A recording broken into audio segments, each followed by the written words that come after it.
Good morning, everyone. Thank you for being here. It's so good to see everyone. I'm Mayor Sheehy, and I'm joined by City Manager Jess Knudson. Good morning.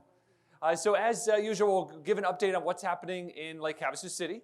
We'll go over a few topics, and then we will turn it over to you and answer any questions that you have, either on the topics we talked about or any other questions or anything that's on your mind this morning. So first, right after this meeting this morning, the Health Department, Mojave County Department of Public Health, is going to be in here at 10:30, and they're going to be working on the community health assessment. So it's a 2-hour gathering. If you want to participate, we encourage you to do so. The more input that we have into the community health assessment from a county perspective, the better perspective, obviously, we have for our community. It looks at different benchmarks from a health perspective. So it's a long-range strategic plan that the Public Health Department works on, and they do this every 5 years. So if you want to participate in that, we encourage you to stay here again this morning at 10:30. First, we'll talk about a couple of zoning issues in commercial nodes. We've been having some discussion through the newspaper and through council agenda items, so we figured we'd address exactly what is happening and what that looks like. So way back in McCulloch's early days, he created what was called commercial nodes throughout the community. So these are commercial areas that are in residential, primarily residential areas. The most specific area that you could probably reflect on today would be the corner of McCulloch and Jamaica, where there's Hacienda Mini Mart, there's a Dollar General up there now, there's a couple of RV sales service centers. There's several others throughout the community. Another one is on Shemewavi in Jamaica, where there's a gas station. They just changed the name, and I can't remember the name, but Crispy Country Chicken is there. Exactly. Everyone knows that. Yeah. Yeah. The Texaco. So that's another commercial node area. Motorboat, food and fuel. See, that's a mouthful. Yeah. That's an area. Then there's several other areas that are a little bit less obscure that you might not notice. There's one up on Shemewavi and South McCulloch. Right now, there's just, I believe, a laundromat up in that area, and the rest of the land is vacant. There's also a parcel over on Anita, Avalon and Anita, which most of that property is vacant except for one. Frontier Concrete is in one of those commercial lots that's developed, but the rest are vacant. So again, this is all the way back in the early days with McCulloch, so 50 plus years ago. And it was thought that we would have neighborhood markets. So you'd be able to walk from your house, you'd be able to go down to the market, pick up something from there, or be able to do some of your commercial commerce in your neighborhood. Obviously, that's not what happens here in Lake Havasu City. We all like to get into our cars and head down to the area where the commercial areas are at, do our shopping, gather our things, do our business and commerce, and then head back home. So as we're limiting the amount of land, as the land is going away and we have less vacant land that we can develop, we're looking at changing the zoning from a commercial node to a residential, which helps support what's already going on in those neighborhoods. And so that's what a lot of the conversation is those, after 50 plus years, they haven't developed. We have a need for housing. We have a need for attainable housing, workforce housing. And so we're having to have those conversations on each parcel on converting those into some sort of residential, whether that's multifamily residential, single family residential, but that's where those conversations are occurring and why they're occurring. So I don't know if you want to mention anything on that, Jess, or? No, I think it's just kind of important to two things here, right? Is as you paint the picture, it's from a big picture perspective. Robert McCulloch tried to lay out the Havasu in hopes we'd have these little hubs and commercial pockets throughout the community. And in some cases, it makes some sense. In other cases, it doesn't, just based on the interest and demand over the years. Part of this is just a bigger conversation with regards to a balance and sustainability for the city. Is we want to have an equal balance of residents and commercial activity. We need that commercial activity within the community to help support the police services, fire services, all the other city services that are out there, and keep the fees and taxes low for the rest of us. So, it's conversations we have just with community hubs, but along Highway 95 in other areas is how do we get to a point where we're able to sustain a healthy balance, in future years, and we're talking about for long terms.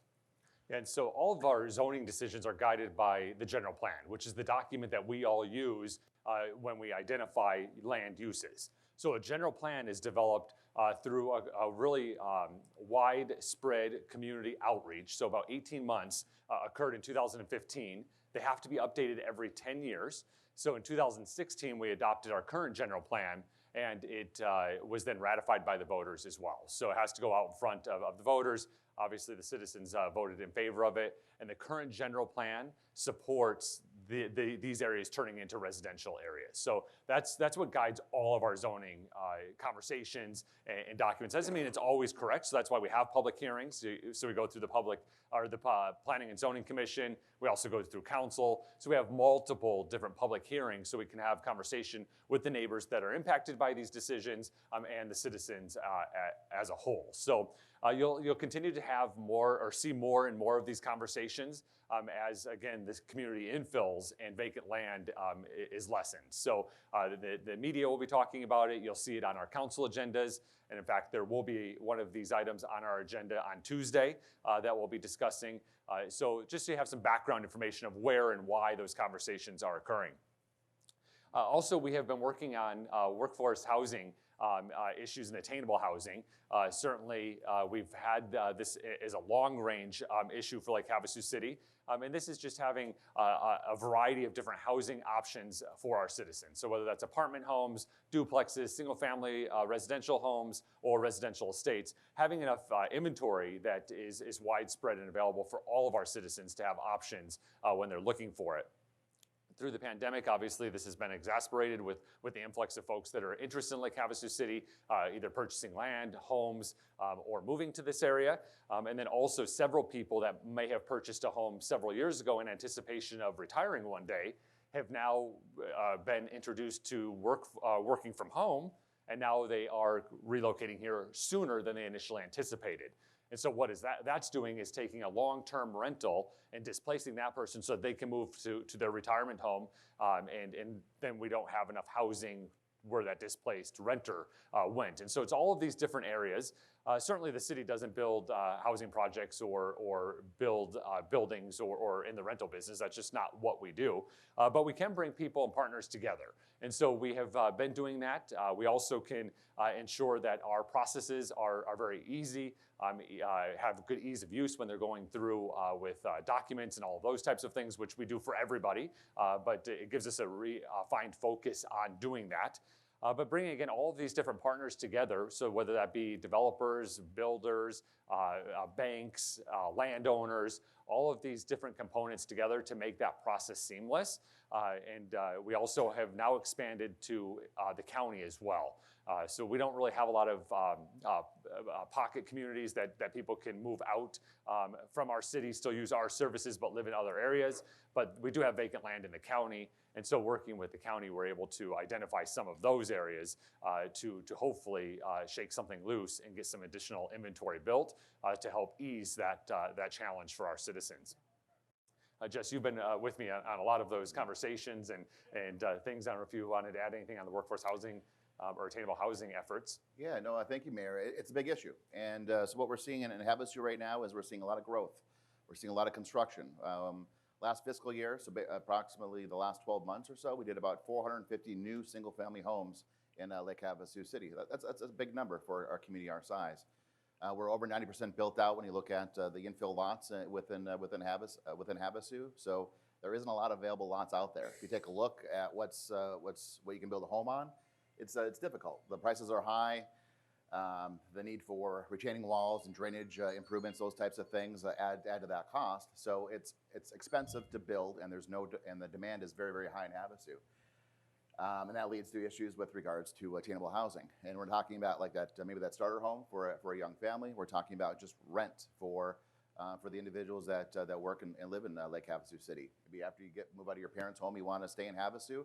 That's a really hard option right now. So we continue to have conversations with everybody and anybody. So whether you're in the investment building industry, if you're, we met with Representatives Leo Biasucci and State Senator Sonny Borelli, trying to figure out a few solutions from that angle, some county officials as well. And we continue to do our best. There's some hints of some projects that are forthcoming, and we're very excited about that. We're seeing some of the smaller homes that are built in the community. And honestly, when I saw some of those projects coming up, I thought, okay, this is good. We're going to have a housing opportunity for that starter family or somebody to rent from. These small little homes, 700 square feet, are selling for $300,000. And So we need to figure out a solution. Again, the mayor alluded to it, that we're not, as a city, we're not going to build apartment complexes and so forth. But we're able to get the right people in the right room and make the right connections, find maybe the incentives that we can through the state or otherwise to get some of these projects off the ground. And again, there's a few things that look like are coming to us right now, and we're hopeful that we'll see many more. Yeah, and some of the additional challenges that are on this workforce housing is it's not a unique challenge to Lake Havasu City. It's really happening all over the country. Yes. And then with the cost of building materials and all of those types of things, and the low-hanging fruit is in some of those metropolitan areas. So people are developing in those areas because they just know that it's going to sell. They have a workforce there to help build the product. And so coming up to these rural areas poses an additional challenge. So, but we have all of these things and all of these factors. We're going to continue to have these conversations and be able to hopefully, as Jess said, get something to happen very, very quickly on this front. We also have some items at the airport. So we just wanted to talk about the airport for a minute. Not all of us use that every single day, but it is such an economic driver for Lake Havasu City. Surprisingly, it is a very, very busy airport. There's two commercial FBOs out there, and those FBOs are separate businesses that offer different flight services or aircraft services, so fuel, mechanics, those types of things. That's a fixed-based operator is what FBO stands for. And again, there's two of them out there, and then we also have a lot of private takeoffs and landings, and we also have military fueling contracts that occur out there. That's why you hear a lot of the military planes and helicopters above our skies going over to the airport. But the airport, another interesting fact about our airport is about 93% of all of the expenses of the airport are covered by state and federal grants. So it has a really minimal impact to our general fund as far as the expenses that it cost us, but the returns that we get on the commerce that's created through that airport are amazing. But with that being said, our taxiway has cracks in them that are quite large, and it needs to be repaved. So we were able to get a grant through, is it through ADOT? FAA. FAA, okay, Yeah. so the two agencies are generally ADOT and the FAA. And so we were able to get a grant to redo that. So at our council meeting on Tuesday, we will have that discussion to award that bid so that we can get that area taken care of. It also includes not just the taxiway, but the... We'll be coming in future years, hopefully next year, and come back and look at the runway for a similar type of grant with a very low match. We're looking at like a 3 or 4% match, and these funds are needed. We haven't done any repairs or maintenance on the runways or on the runway or the taxiways at the airport since it was constructed, and it's needed. You have very expensive military aircraft that are flying in. We need to make sure that we're not doing anything to harm that equipment. Yeah, and so it was the early 90s that the airport moved out to its current location. Some of our old-time residents may remember the McCulloch flights that were on the island, and that's where the initial airport was, and then moved out there in, I believe, 93. So it's nearly 30 years old at this point, and so it desperately needs these improvements. We're excited that we were able to get those grants to be able to do that, and then continue, obviously, the economic driver that provides for our community. We also have been working on a second water supply for our community. So this is our potable drinking water and being able to have redundancy in our system. I'll let Jess talk a little bit about that process and how we did it and what we're doing and where we stand. Yeah, no, thank you, Mayor. Very important. It's something that we've been working on for several years, and certainly I made it a priority over the last few years. And the situation as it sits right now, and we're in good condition, but we have one well source. So there's a well that serves 80 to 90% of the population within Lake Havasu City. Well, we need redundancy in that system. We need an alternative water source that we can take that well offline. We can do maintenance on it and do some repairs. And if anything would happen to a main line or that well system from a catastrophic perspective, that we'd have some backup. And backup and redundancy is good, and especially when it comes to our water supply. So we've been doing, over the last several years, we've been doing some drilling to look at key locations where a secondary well site would make the most sense. What would be the most cost effective, because you want to identify a well that's got good quality drinking water in a nice location, but then you want to make sure that the distribution system to get it to the water treatment plant is shortened, because there's costs with pipe and repairs and maintenance there too. we were lucky enough to find some well sites at our water treatment plant. So we drilled there, and then looking at our public works yard over off of London Bridge Road as well too. So we're in that process right now. It's very exciting. We've done some of the drilling for the well sites, and we're getting very, very close to bringing that secondary water supply online. At the council meeting on Tuesday, on the agenda will be a conversation about the design and what we want to do for maintenance repairs of the existing well site. So as soon as we take that one offline, we have a secondary water source. We're going to take the existing one offline, do the maintenance that's needed, so that we can extend that life of that well site. Just like vehicle maintenance or equipment maintenance, you want to do regular repairs to it to extend the life rather than buying new every few years. So that's very, very important. But it's a big deal for Havasu. It's one of those things that kind of goes under the radar, and we want our water and sewer services to be taken for granted by our residents and by our businesses. So we work hard in the background to make sure that that's the case. Yeah, so the current well needs some maintenance on it, and we're just unable to take it off because we don't have that secondary site. So this has been a priority for us. We've been focused on it, and we're really excited that it's actually coming together.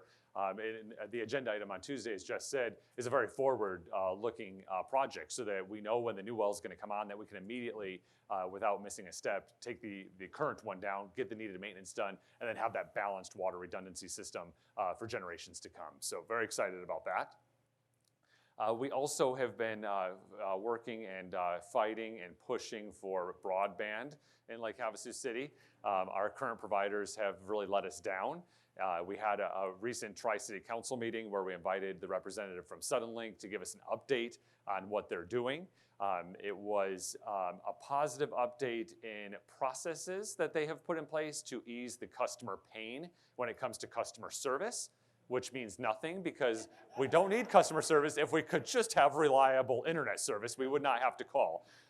So they talked about some of the investments that they're doing in Mojave County, and with that, the investments that they're doing in Lake Havasu City is one node, and that node is for a new neighborhood on the north end of town, and they thought that that would suffice and that they were doing us a favor for doing that. So, but that doesn't help all of us that are on the system currently that have unreliable, unresponsive service, and it's not right. We deserve and we pay for with increases every single month to have reliable, high-speed connectivity for all of our citizens. And so what we're doing is, one, we're holding their feet to the fire, Suddenlink's feet to the fire, but we are also working with other providers that can come in and provide this service. So I'll give you a little background of why we're even in this situation and why your vote matters. Is at the state, they thought that they knew better than what they do at the city level. For many, many years, Lake Havasu City had a franchise agreement with Suddenlink and its predecessors.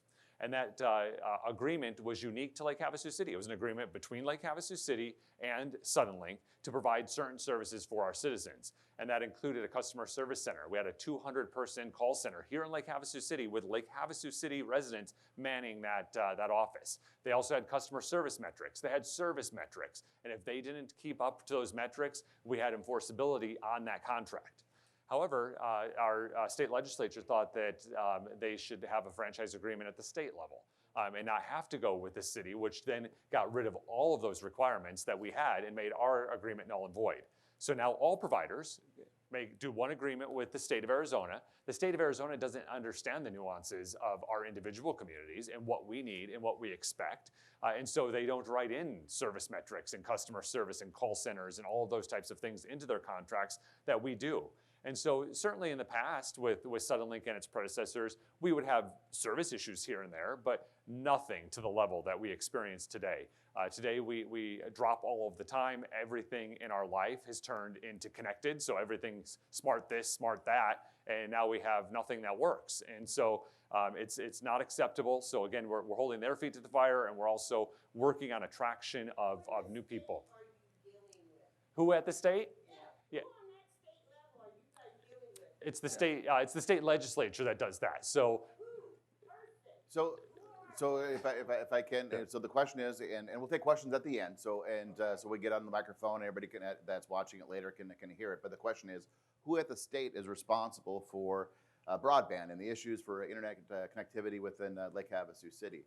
That's the problem. As the mayor alluded to, the legislature took away our ability as a city, and all cities, this is several years ago, to negotiate with internet service providers or anybody that does work in our right-of-way. It used to be called franchise agreements. So we'd enter into agreement with a company like Suddenlink, and we'd say, okay, we're going to allow you to put your equipment within our right-of-way. You can bury your lines in our roads and hang your lines in our easements, but in return, we want a local access channel for city council and city news. We want a customer service headquarters or call center in Lake Havasu City. We want to make sure that these different performance measures are in place, and if they don't meet it, then you no longer can have use of our right-of-way. So that was a huge leverage. With that gone, the city, we have no regulatory authority over the internet, and it's sad because we'd love to reach out and say this needs to be done or else, and they're using our right-of-way. So I'm just explaining what the situation is, and as the mayor alluded to, hinted at, is that we're working to address it from a bigger comprehensive situation because of the situation that we're explaining. There is no name. Yeah, the way processes work, and Candy had mentioned how do you get it back. Oh, if I can, just to finish that thought, nobody at the state has any type of regulatory authority over any internet service provider in the state of Arizona. If you contact the Arizona Commerce Authority, or excuse me, the Corporation Commission, they'll say it right on there. They set rates for utilities and power and so forth. They'll say it right there on their website. If you call them, they'll allude to it as well too. They are not a regulatory authority for internet service providers. The only recourse that we have as customers of the internet is the FCC at the federal level.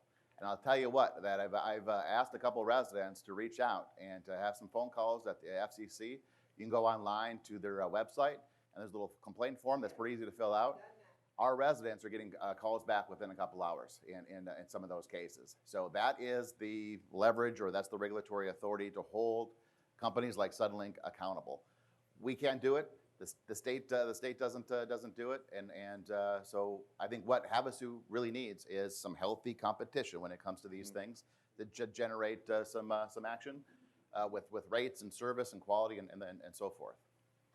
Yeah, so we're going to continue to stay focused on that area and get some changes in this area, but it's a long haul, but we're working on it. So, and we understand where it's at. We also recently had a work session about pool drainage. So we wanted to use this opportunity just to as an educational tool for our citizens.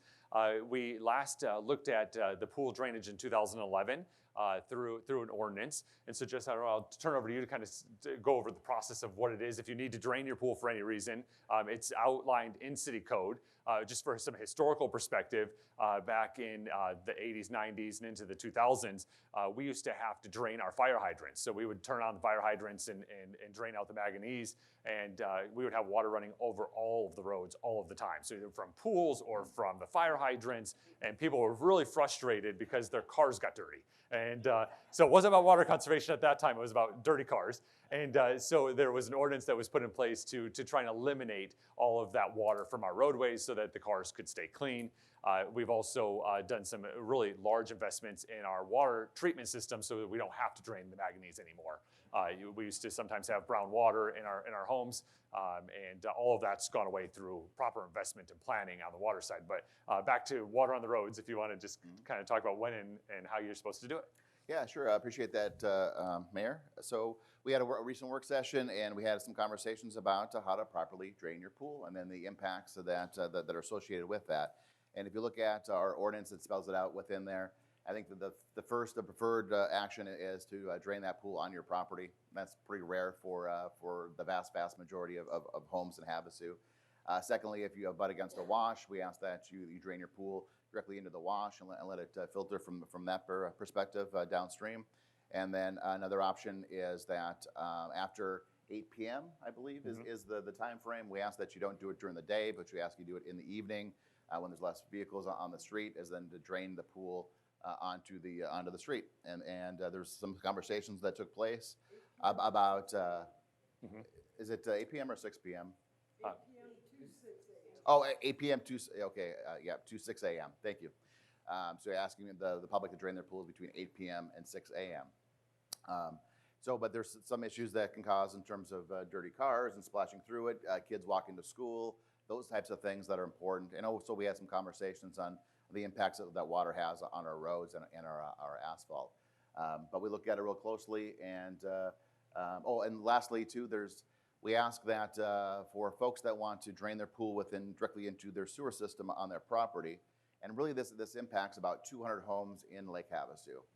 That we ask that you contact the city to give us a heads up on what's occurring there too. But there's about 200 homes, mostly are on cul-de-sac areas, and there's lift stations in the area. And if we put too much water in the sewer all at once, it floods the lift station, sends off our sensors, and we have to get people out there to make some repairs to that area. So we're working on putting some more information about which 200 homes are we talking about, so that those folks know to contact Public Works before they drain their pool.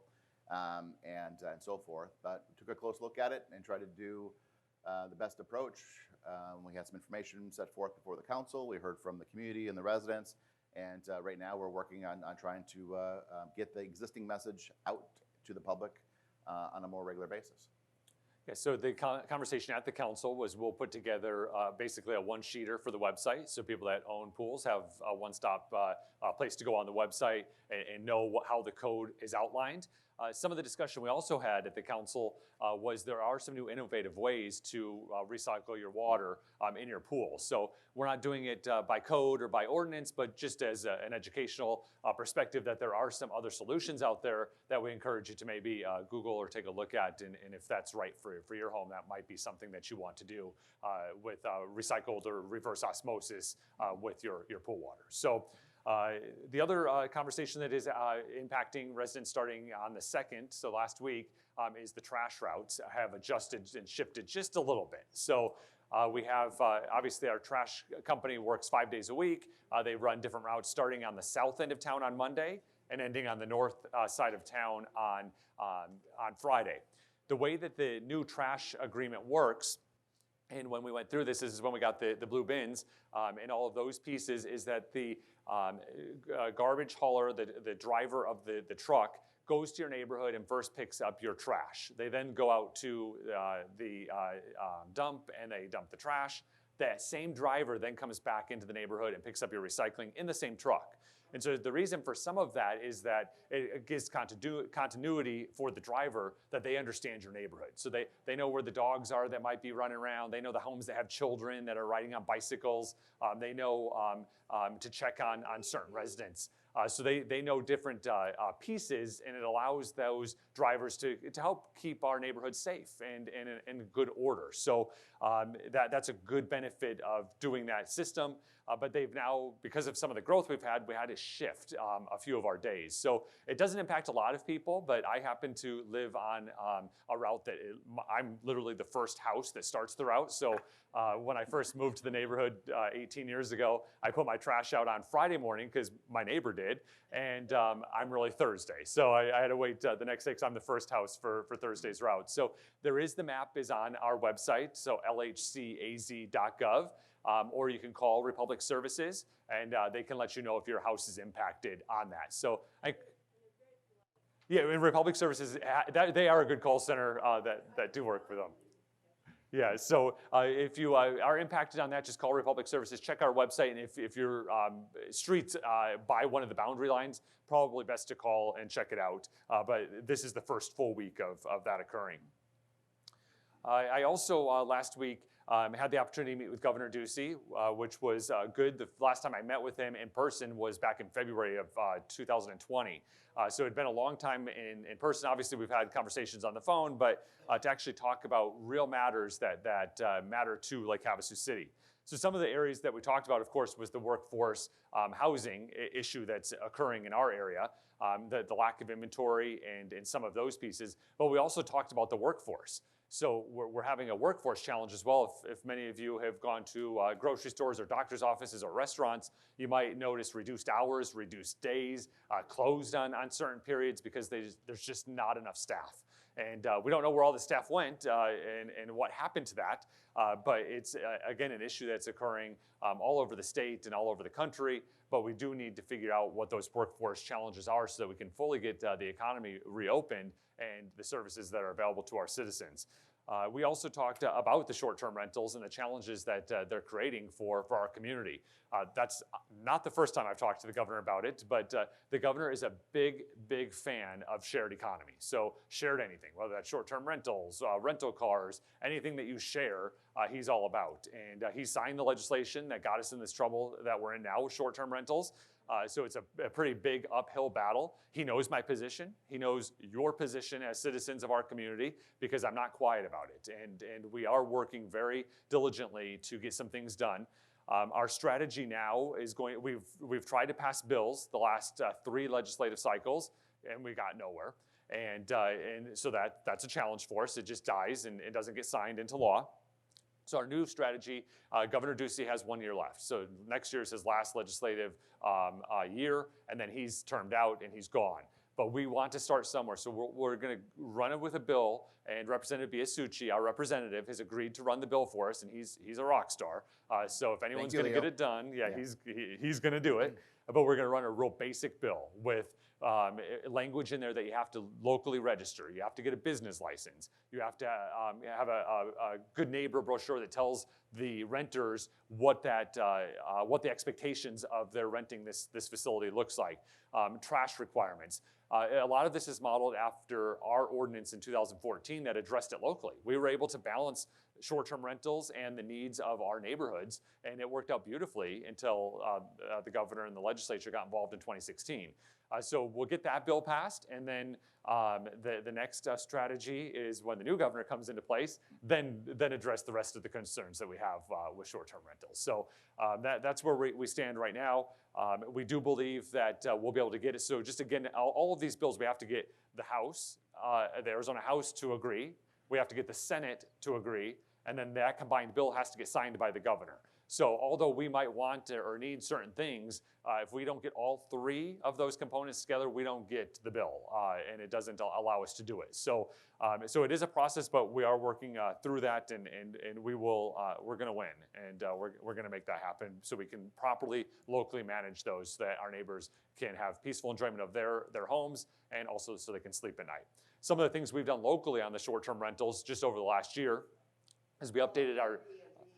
Let us finish. We'll give you time. We'll get there. Some of the things that we've done is we update our noise ordinance. And so our noise ordinance in Lake Havasu City had noise zones for commercial and entertainment zones, and then residential zones. So I'll let you talk about, Jess, because I always get the scale wrong. But we addressed it so that we could take care of the neighborhood noise issues. So. Yeah, and thank you, Mayor. Really good overview of where we're at with short-term rentals and where we're going, and some of the things we're trying to do.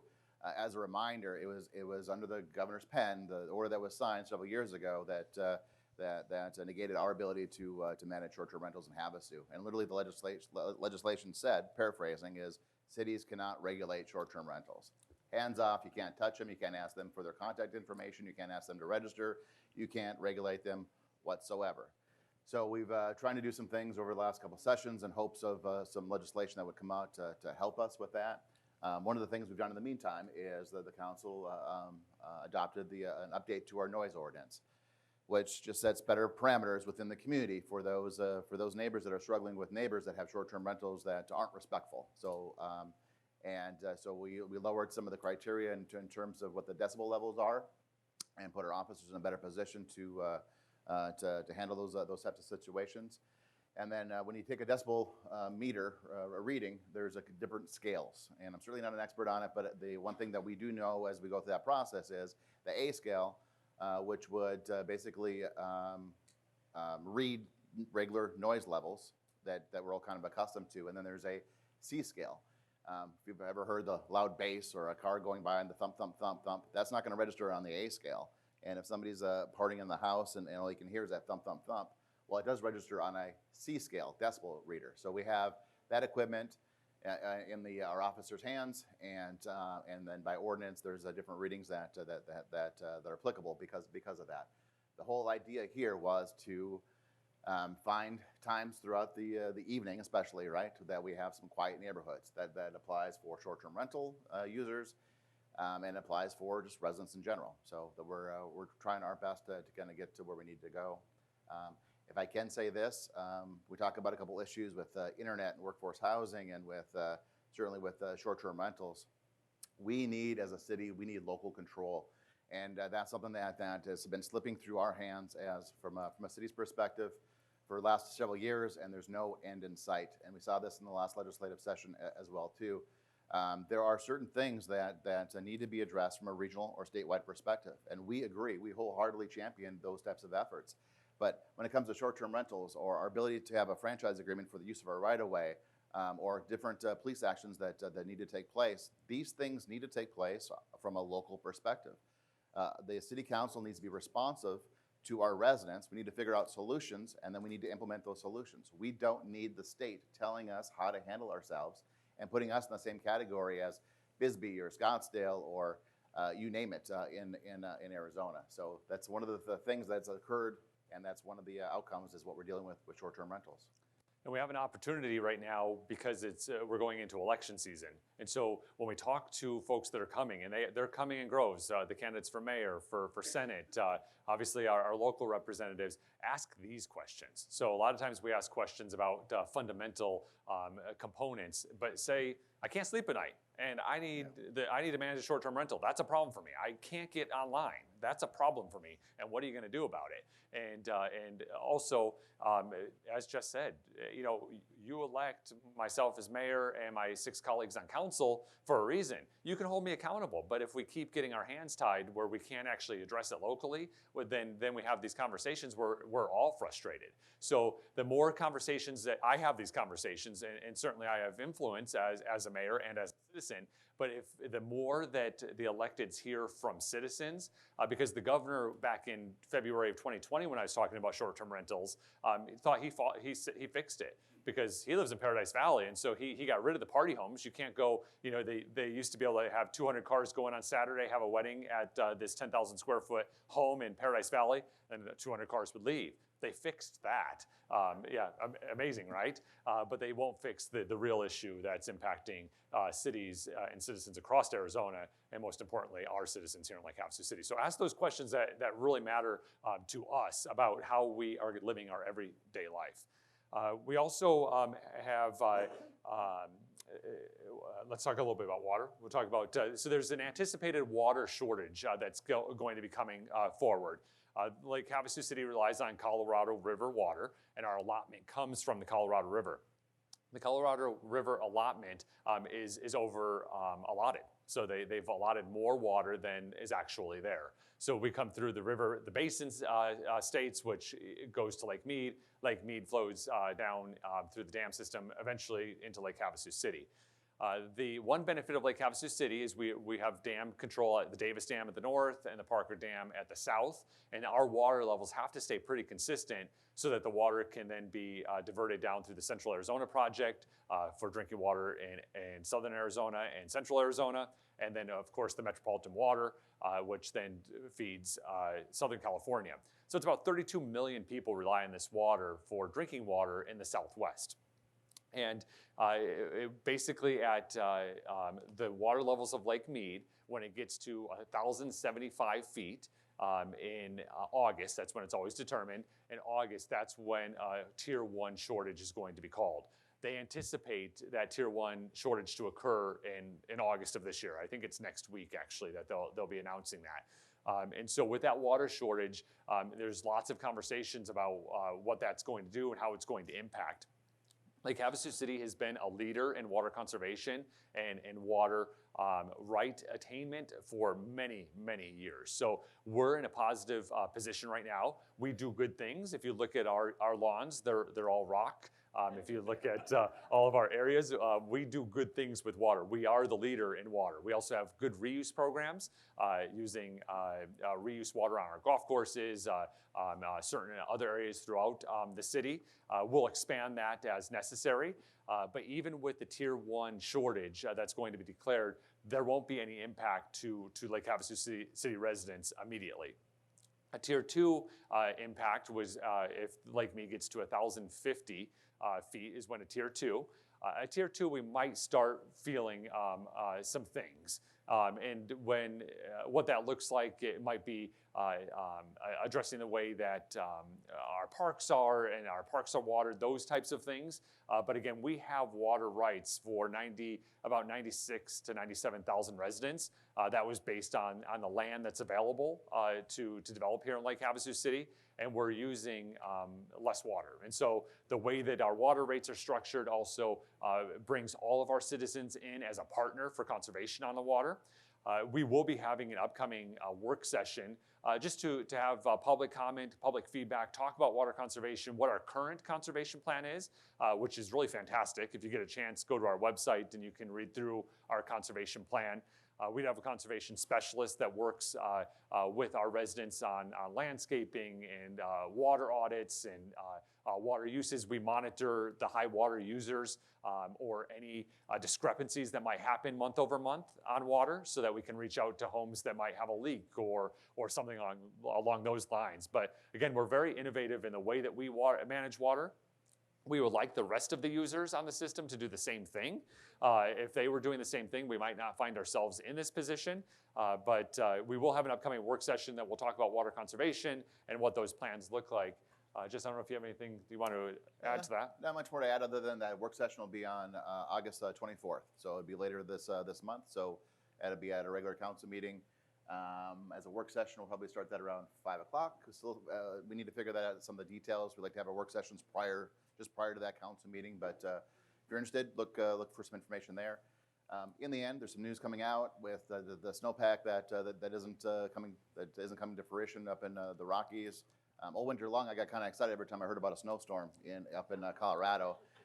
But the snow that hit the Rockies was on the east side of the Rockies, not the west side of the Rockies, which is what we rely on that snowpack to then melt and then find its way through Havasu. So we're going to hear some news about different shortages. We'll see what happens over the next several years in terms of snowpack and other big solutions that are out there.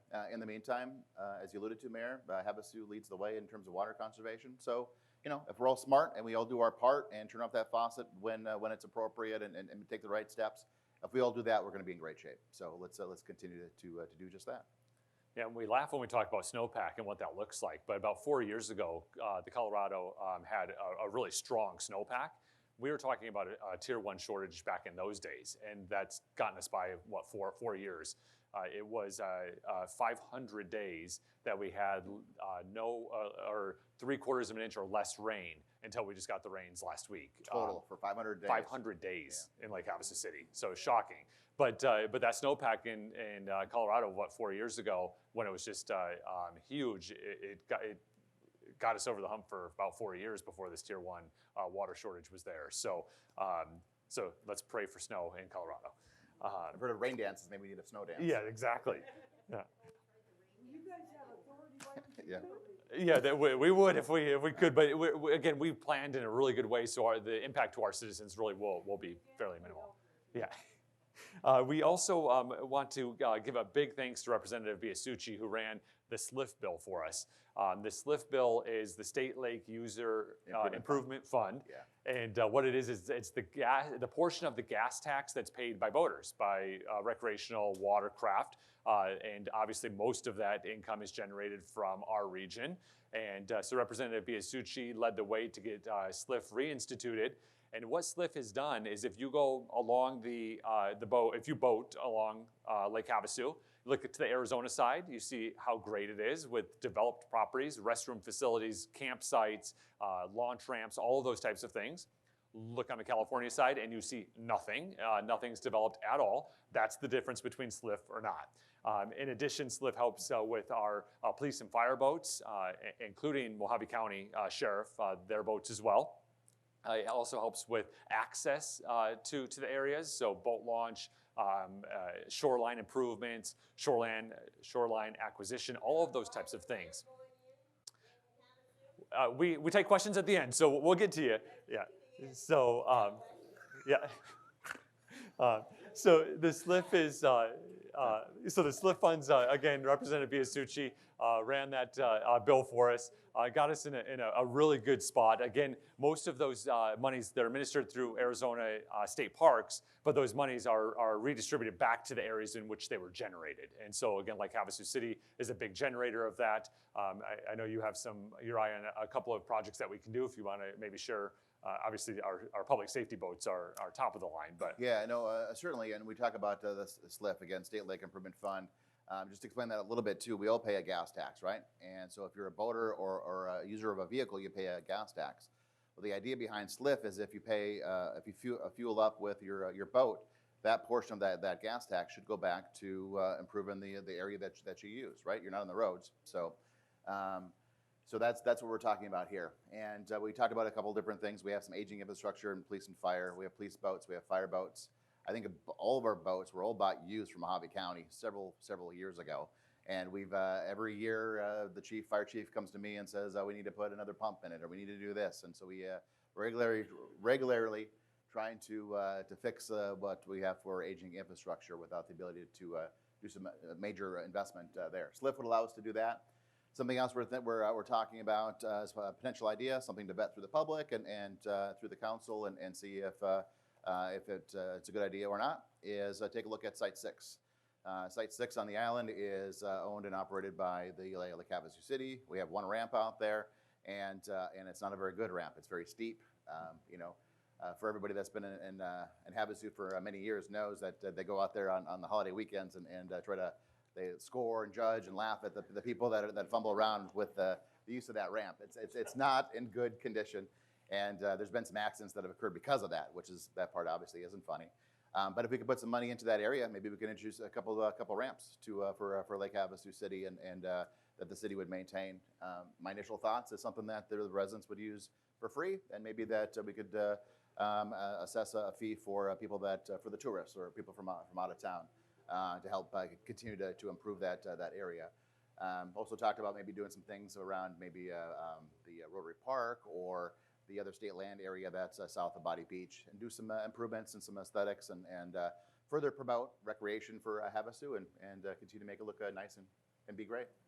Yeah. So again, a big thank you to Representative Biasucci. When we see him, he really led the way on that for us, and that's a great benefit for our community. We're coming to the end where we'll get to questions, but the one thing I wanted to mention is that Lake Havasu City will be celebrating our golden anniversary of the dedication of the London Bridge in October. We're planning a month-long celebration that will culminate at the end of the month with the London Bridge Days Parade and a ceremony underneath the bridge marking the occasion. So stay tuned for an event lineup. Some of our iconic events that happen throughout the month of October are going to roll in and do special things for the 50th anniversary. And so stay tuned for all of those things. You can go to golakehavasu.com and see all of the events that we're having, but we're really excited to be able to commemorate and celebrate all that Lake Havasu City is and has become. So before we go to questions, I do want to introduce a few of my colleagues. We have Vice Mayor Jenny Koch with us this morning. Thank you for being here. We have Councilmember David Lane. Good morning. We have Councilmember Nancy Campbell with us. Good morning. So with that, we'll turn it over to questions. If there is any. Yeah. We'll start in the back. Yeah, Dave. Yes. I got a lot of questions. I know you do. Yes. Number one. Is that microphone on? What? Yep. Oh, it is. there Thank we you. go. Thank you. Number one, you're talking about this short-term rental thing. Sounds like you need to get the citizens with a class action suit against the state. I buy my house in a residential district. I don't want a motel next door to me. And these short-term rentals are motels. That's not what I bought the house for. Number two, these mini homes around here that's being built, why are they sold all to the same people? The requirement ought to be a stipulation. You want to build 10 mini homes, that's great. One person can buy one home only, not all 10 of them and rent them out. Number three, dogs at Rotary Park. I take my grandkids down to swim at the beach. You can't. There's dogs running up and down the beach. Nobody around. Dog crap on the ground. Nobody around. You ask them what's going on? Oh, we don't have nothing to do with that. All we do is clean the trash up. Why don't you get somebody out there and find these people, give them a ticket, collect $200 for them breaking the law? And that would pay for the guy doing it. That's enough. All I can remember now. All right, yeah, thank you. Yeah, so Rotary Park is a dog-free park, and so we'll get with staff and we can monitor some of those areas. There are dog-friendly parks that include London Bridge Beach. We also have several dog parks that you can go to with your animals, but we can address that. When it comes to short-term rentals, I think we're aligned. We understand, and that's what we're fighting for. So, yes. Yeah. File it against the state. So yeah, you had your opportunity. So yeah. Okay, same thing with short-term rentals versus Airbnbs. Now, a short-term rental may be run by somebody that lives in that house part-time. I can agree with that, helps them pay for the house that may be a second home. Airbnbs, on the other hand, why doesn't the code, my house is like R1, why doesn't that code be enforced against a business? Not allowed in an R1, go after these people. I got a person next to me, the cops have been called 3 times. Second part of this question is, why don't the cops have the name of the contact person so that they can contact them when they're out there? Yeah. So if everyone, so if you all could just listen to what I'm saying, because I've explained and answered all of these questions about short-term rentals. So it's state law.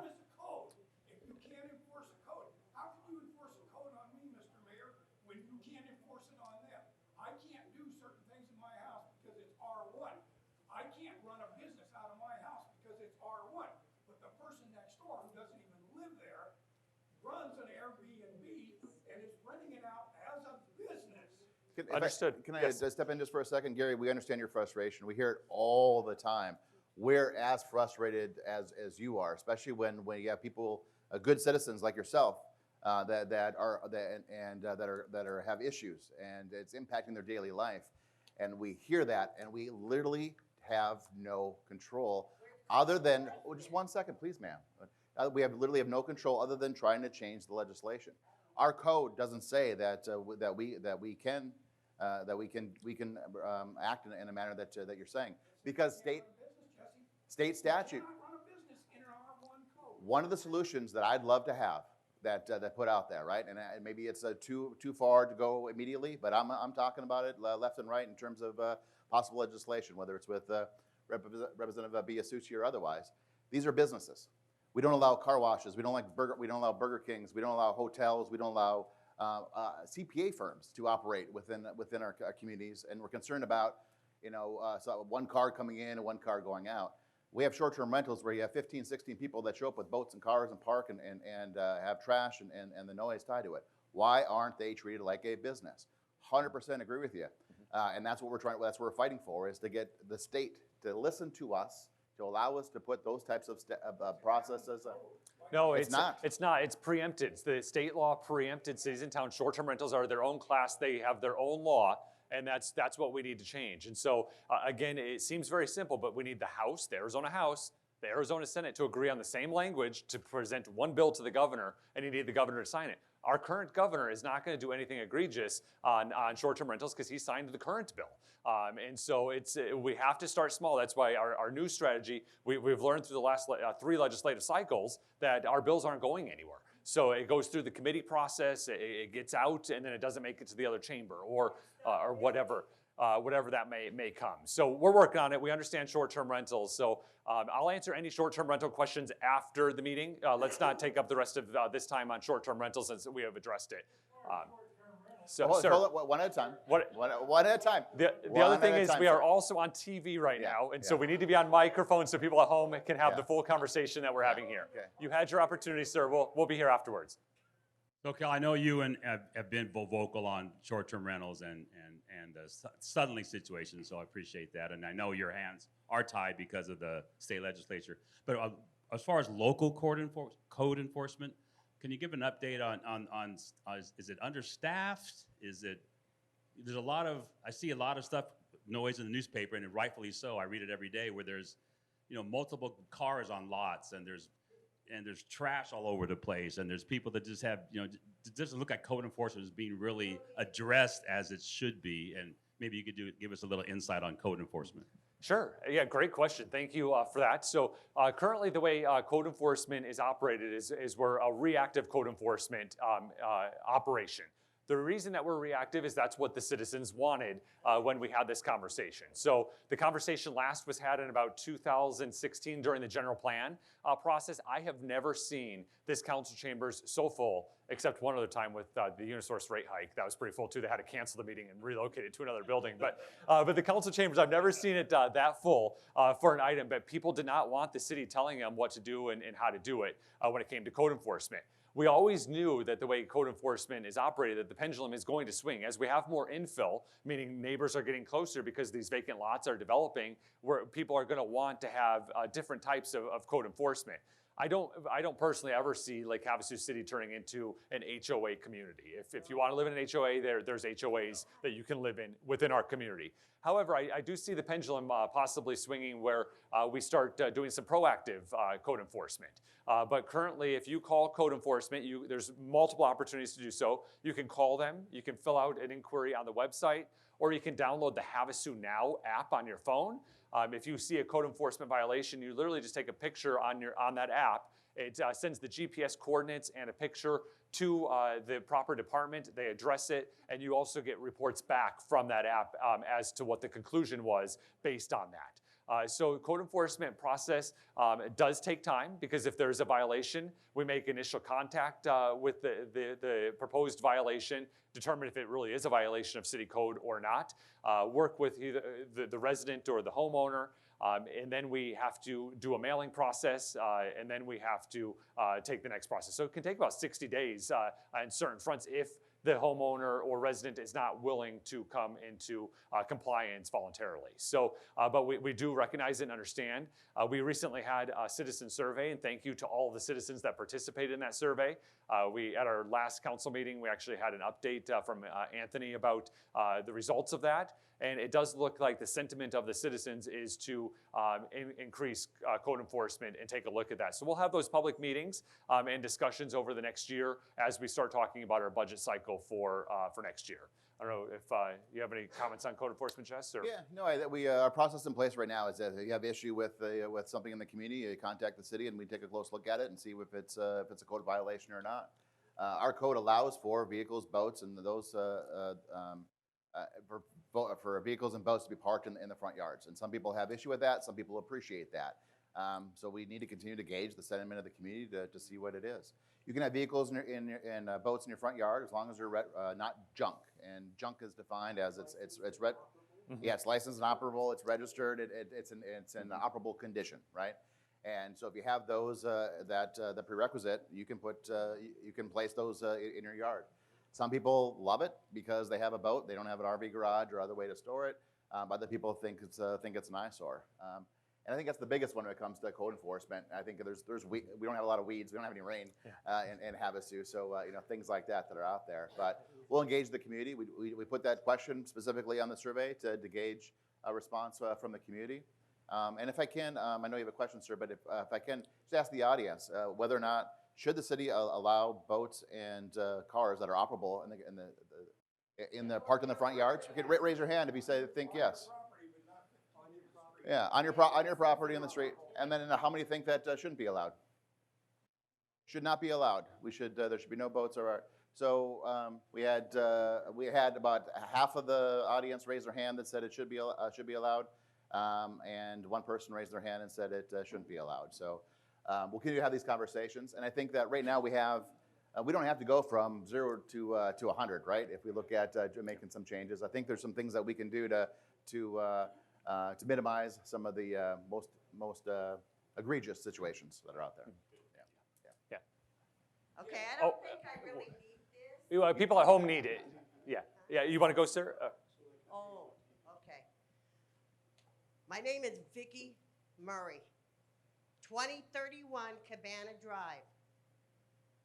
8 years I am battling signs, state, no motorized vehicles, no trespassing.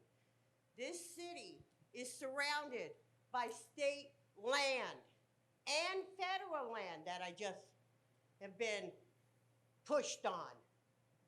I'm asking that you require all state land signs on that land around this city prior to any more building or pushing dirt.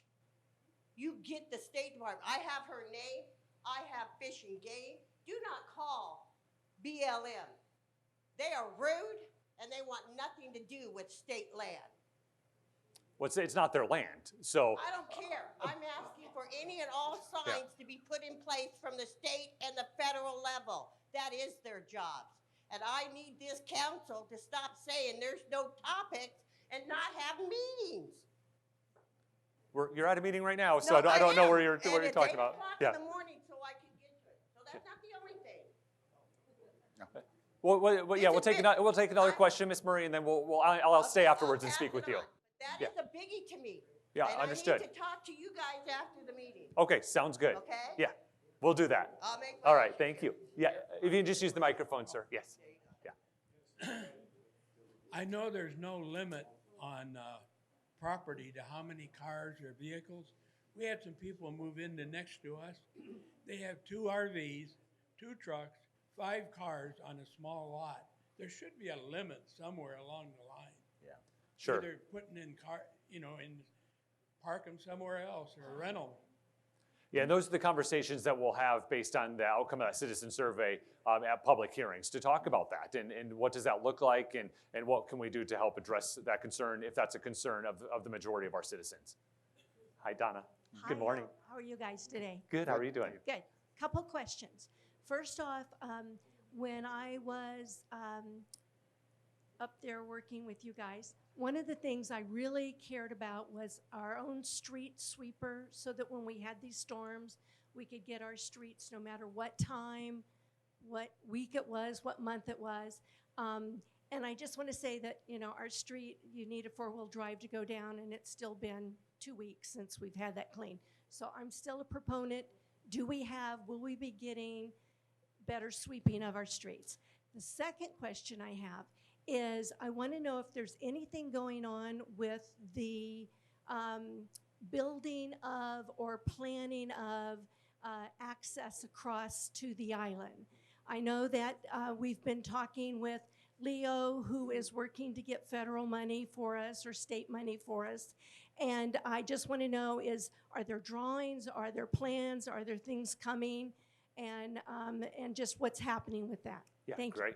Yeah, so two questions there. The first one is street sweeping. So just as a basic need for street sweeping, we need that throughout the community on a regular basis. So we increase the frequency in which we do street sweeping. Prior to, about 2016, 17, we used to do it all in-house. And so we had all of the equipment, we had all of the staff, and they would just go throughout the community and sweep streets. Now, to be more efficient and more cost-effective, we contract it out. And so they come out several times throughout a year, and they do the entire community in about a 48-hour period and take care of our streets. That's the basic maintenance that we do. When it comes to storm cleanup, which we haven't had to deal with for 500 days until just this last week, we go through and we do have street sweepers ourselves, but we start on the main thoroughfares first, and then we start moving into the less frequently traveled areas, and then even the less frequently traveled areas. So usually homes that are dead ends or cul-de-sacs will be the last that we're going to. So first we start with the roadway, do all of the roadway stuff throughout the entire community, and then we go backfill if there's any drainage along the roadway. So like ruts that are created in our right-of-way that need to be addressed. So that process takes about 2 to 3 weeks to make that happen on a regular basis. That's under Jess's team, so I don't know if you have any additional feedback to add on how we do storm cleanup, but. Yeah, no, I think you alluded to, we talked about earlier about 500 days, it rained 3/4 of an inch. We had just finished the citywide street sweep a week before this last storm, and that continues to be occurring. I think about 2 years ago, it was like that Thanksgiving weekend, and we had literally stopped or swept the entire city that week, and then on that Friday, we got nailed with a large monsoon storm that caused the mess that we're in currently right now. And we have about 450 miles of roadway within the Lake Havasu City, and they all need to be addressed, and some are handled or impacted more so than others. In the meantime, throughout the year, we're doing more projects on specific to areas that are a bigger concern for, remember, it's curbing or some type of stormwater drainage aspect that lessens the impact that we have to go through the maintenance. So we're trying to minimize some of those things as it occurs. We've looked at doing that in-house. Cost is a big consideration. The street sweepers the city had prior to it, the reason why I think it was prior to my time, but the reason they went into the contracting aspect of it is because the equipment was aging and getting older, and it was time either to purchase new equipment or to go under contract. Street sweepers are about $300,000 to $500,000 each, and then you have obviously staff personnel that operates it, maintains it, and so forth. So we're trying to do our best with the resources that we have. But as we continue to have these conversations, if that's a priority from the community, is we need to spend more money in that area to get a better address, then we're listening. And then when it comes to the area for the second bridge or for additional access onto the island, we are addressing that. When I first took office as mayor in 2018, we did not have the right-of-way on the mainland side. We've secured that. So now we own the land on the island side where it would come on. We have the right-of-ways on the mainland side. And so we have those areas. And yes, Representative Biasucci has been looking for state appropriations for us to address that in some way and what that looks like. But also traffic technologies. You know, the London Bridge, it's the world's oldest and largest antique, but it is a modern day bridge. All of the insides are only 50 years old. It's a fantastic structurally sound bridge. And so with modern technologies in traffic, we also need to identify and look to see, is there a need for a second bridge? So for many years, we've all been told we need a second bridge, or a second bridge is coming, or there's funding for a second bridge, or a second bridge, but no one's ever determined if we really need a second bridge and what that looks like. We may not, whatever that does, but it allows us to properly plan. So Representative Biasucci is working on appropriations to be able to do that planning, and then also fund whatever that might look like. And again, there's new technologies out there that allow for different things. A second bridge, for example, it sounds fun and it sounds good, but we're talking just by comparison, what's happening right now, Clark County is putting in a bridge over in, is it Mojave Valley or is it still Bullhead?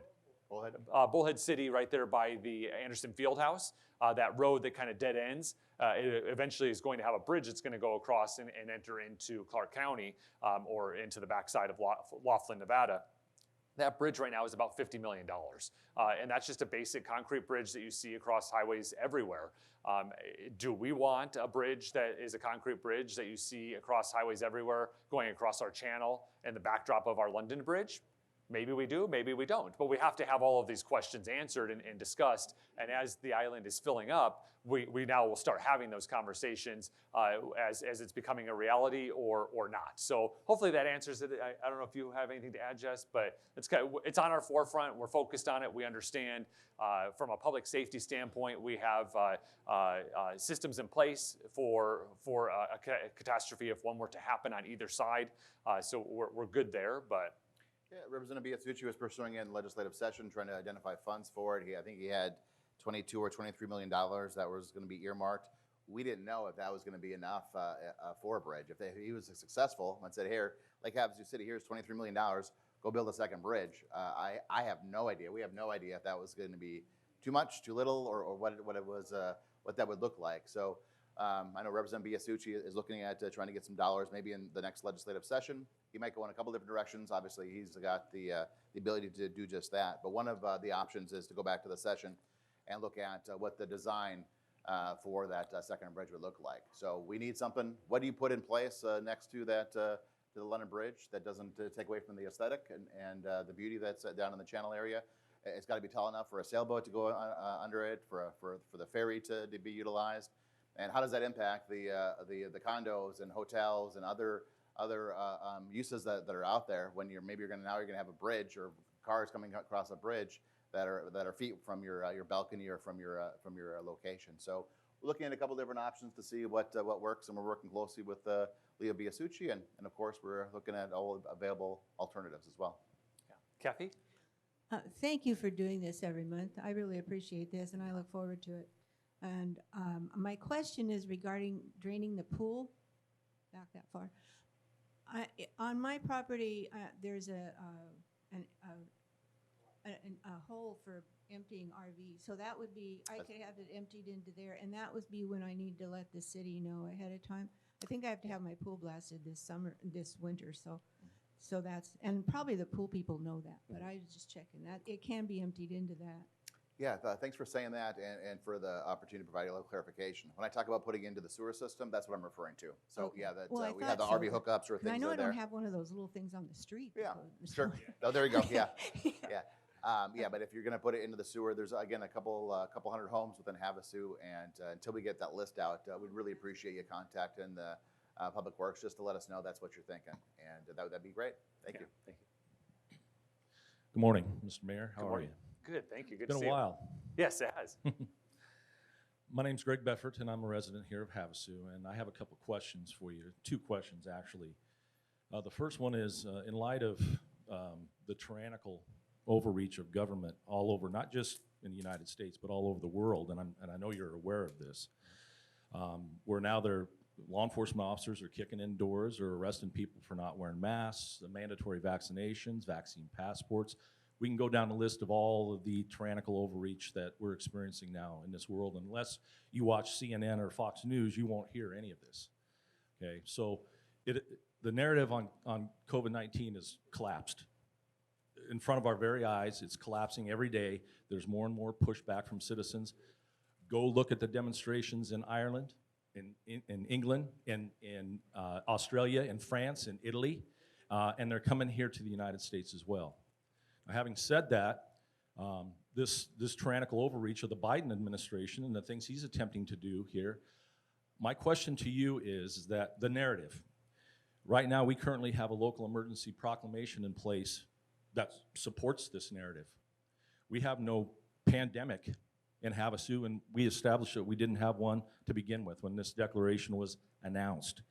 So my question to you is, why and what metrics, since we do still have it out here, what metrics would it take for you to rescind this local emergency proclamation that never should have existed to begin with? That's the first question. The second question is, why has there been a reluctance from this council, with the exception of Nancy Campbell, to bring this matter before the council for a discussion? I understand the political pickle that you're in with this whole thing, and now all of a sudden, if I say that there is no, we can lift this mandate here, I don't want to put people, at ease here. Well, it's time to quit the lie. It's time to stop the lie, start telling people the truth, and again, why has there not been a discussion? Why has that been thwarted? She made an attempt to bring it up in a council meeting, and she got shut down. I want to know the position of this city council in terms of where you stand on the narrative and where you stand on the tyrannical overreach. Where do you stand on it? Are you going to mandate your employees to get vaccines? Are you going to mandate, we've seen it here in this town now. Go look at a grocery store, sign right there in front of Smith's. If you're unvaccinated, you don't have to wear a mask. This medical apartheid has got to end. It's got to end. So that's my question. Again, it's 2 parts. If Sure. you could address those, please. Yeah. Yes. Yeah, so when it comes to COVID and what that looks like in Havasu City, I think the position of the council and the city can be felt every single day, that our citizens have the ability to make their personal choices that make sense for them and their families. And that's where our approach has been throughout this entire process. We've taken a very level-headed, common sense approach, balancing all of the issues throughout the pandemic, throughout our community, throughout the entire process. And we'll continue to do that as things evolve. When it comes to this, when it comes to the state of emergency that we currently have in a place in Lake Havasu City, is there's still uncertainty around what all of the pieces mean for Lake Havasu City from the federal level, from the different funding mechanisms in which they have. We've not asked for any of this money. We have not identified a need for any of this money. We have not advocated for any of this money, but we need to balance and make sure that we're being prudent and doing what's in the best interest of all of our citizens. That's why the local proclamation of a state of emergency, knowing that we're still in a declared pandemic at the federal level, is still in place. But I do look at it regularly, and I understand. But our approach has been such that our citizens have the ability to make their choices as they deem appropriate throughout this entire process, and we'll support you and meet you where you're at throughout that. Do we have a microphone? We need a microphone. We need a microphone. Yeah. But nobody can hear you. Yeah. We just let's get this. Let's get the microphone over. Yeah. And.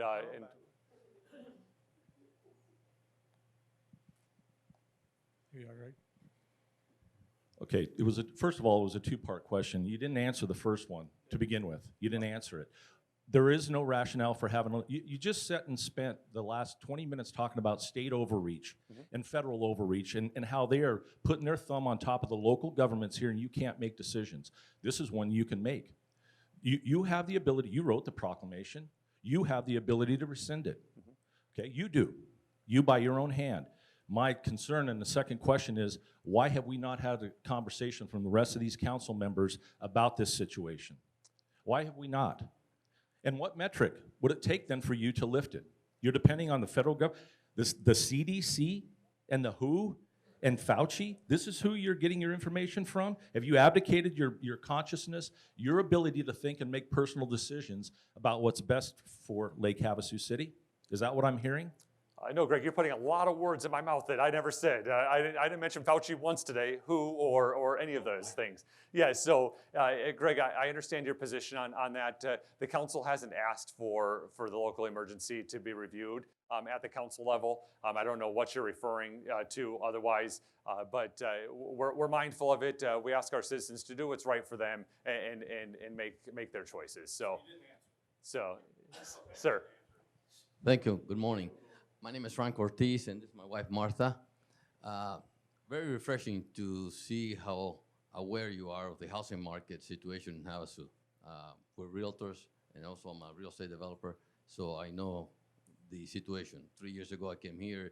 You could find a two-bedroom duplex for $600. Now it's $1,800 if you find it. But help is on the way. I submitted plans for a 4-unit complex, 2-bedroom, 2-bath, 2-car garage on Rolling Hills, and you will be looking at a project that we're proposing on Jamaica, 2860 Jamaica, asking the council to change the zoning from commercial to residential so we can develop some additional residential units.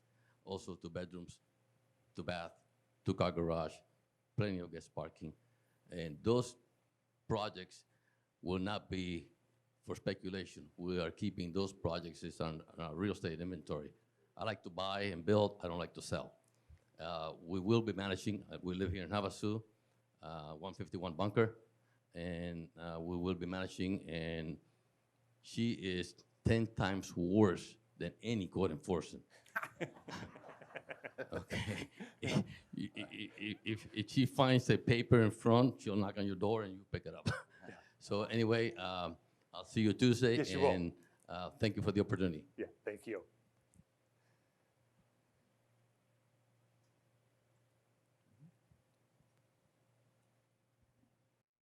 To the gentleman over here that was questioning you, I support him 100%, what he has to say. So what my comment is, everybody talks about a pandemic. If we were in a pandemic, bodies would be stacked on the street like cordwood. This might be an epidemic, but it sure as hell is not a pandemic. So I'm waiting. I understand you said that the health department's going to be here.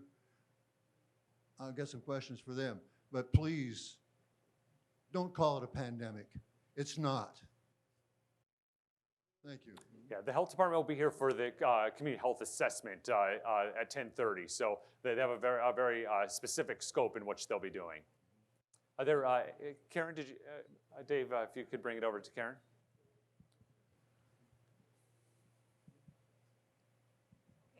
I have a question, but it's based upon what Greg is saying, and this gentleman back here. It has to do with fear. Now, from the Nuremberg trial, Hermann Goering asked the question, how did you convince the German people to accept all this? He replied, it was easy and has nothing to do with Nazism. The only thing a government needs to do to turn the people into slaves is fear. If you can find something to scare them, you can make them do anything you want. So I'm asking, my question is, would you be willing to let some citizens get together and find a way to stop the fear in Lake Havasu? That means finding a way to get to merchants and say, these signs aren't needed, here's the proof. I mean, we have the proof. You're just basing it on all this rigmarole that they're saying out here. We have proof. We have scientific proof that all of this, we have been duped. And just like the German citizens who were duped, I'm asking you now, will you be willing to say, yes, I will let, under the city, I'm going to let some people get together and deal with the fear in this city. We need to stop it. I see people wearing a mask in here, and I see people, you know, masking up before they go into this. I know people are getting the vaccine out of fear and all this. Yeah. No, I appreciate your passion, Karen, on that, and certainly we're not trying to spread fear at any level. And again, all of the actions that we've done throughout this entire process is been a very level-headed, common sense approach. I'm open to having a discussion with you afterwards, and we can see what makes sense. So, yes. Yes, sir. My name is David Leslie. I do live here in Havasu. My question is, have you received any federal funding? And if you have, what for? You talked about the airport, I believe, the roadway. So federal funding within the city budget? Well, that's been offered to the city.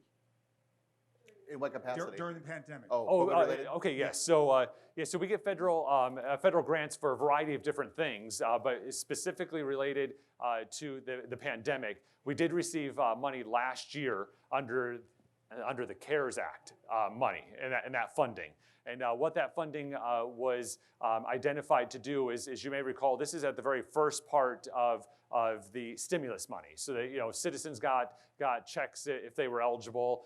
Businesses had the opportunity to apply for EIDL loans or paycheck forgiveness loans. And then cities and states were given money to stimulate the economy as well. So we got about $6.5 million, was it? 6.3 or 6.4? Yes, and that was during our last budget cycle. And what we have done with that money is some police and fire expenses, some of the PPE that was needed at the early time. Was the CERT vehicle part of that? The CERT vehicle, yeah, that was part of that, which was a big chunk of that. We also purchased the courthouse with that money. Again, that money was identified as stimulus. That was during the stimulus portion, but that's the only funds that we've received. As well as the Resource Alliance. Oh, exactly, yes, thank you. We also, used a portion of our money, which at that time, Vice Mayor David Lane was the Vice Mayor at the time. We set aside money through the Resource Alliance where businesses and citizens could apply for money to help get them through. So whether that was paying their electric bill or their water bill or their rent or their mortgage, whatever that may look like, there was money set aside for the Alliance as well. I only ask because money seems to come out of nowhere across the country. I'm sure you know that. Yeah, you're speaking to the choir. I mean, I've said multiple times, we didn't ask for this money. This is not sustainable. The amount of money that they're offering for things that are not even known. I couldn't agree with you more, sir. Yeah. Yeah, Steve? All right. Mayor Sheehy, you know I came to visit you in July last year with a registered nurse administrator, and we talked to you about the ineffectiveness of the face mask, and you didn't want to hear about it. I don't think that's fair to say, Steve. I met with you. So Well, you had I 6 did- million I did sit and reasons listen not with to you. want to hear about it. I found out later. I didn't realize, but this whole campaign has gone nationwide based on fear and fraud. That's it, fear and fraud. We know that there were less deaths in 2020 than in 2019. Where are the bodies? Where are the 250,000 or 600,000? We know where they are. We just approached the Board of Supervisors on Monday. Ron Gould, our supervisor, asked our PE teacher, who is our health director, who's controlling our freedom and liberty here. She has no medical background. Why did we have 175 flu-related deaths in February of 2020, but this year we had 1? She couldn't answer it. I got up on Monday. Karen got up on Monday. We asked, has that question ever been answered? No, it has not.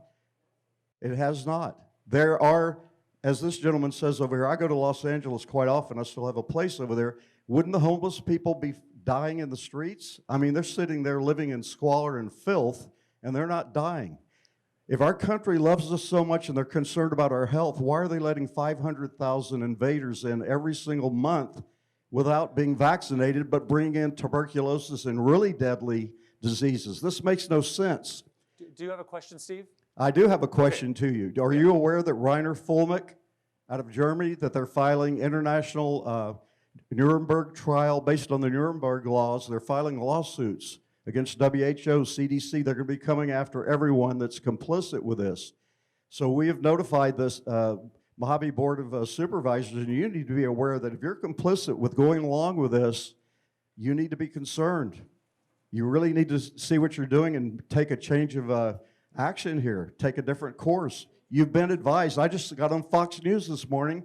It's Tucker Carlson, Mainstream, Laura Ingraham are pointing out that this was a bad case of the flu, a bad strain of the flu that they branded as a pandemic like the bubonic plague because they got $50,000 for every death. It's all based on fraud. And this is all coming out now, and if you don't recognize it, I think you and the city council are going to be in a defense position that you're not going to want to be in pretty soon, because these lawsuits are coming from all over now, internationally and within the United States.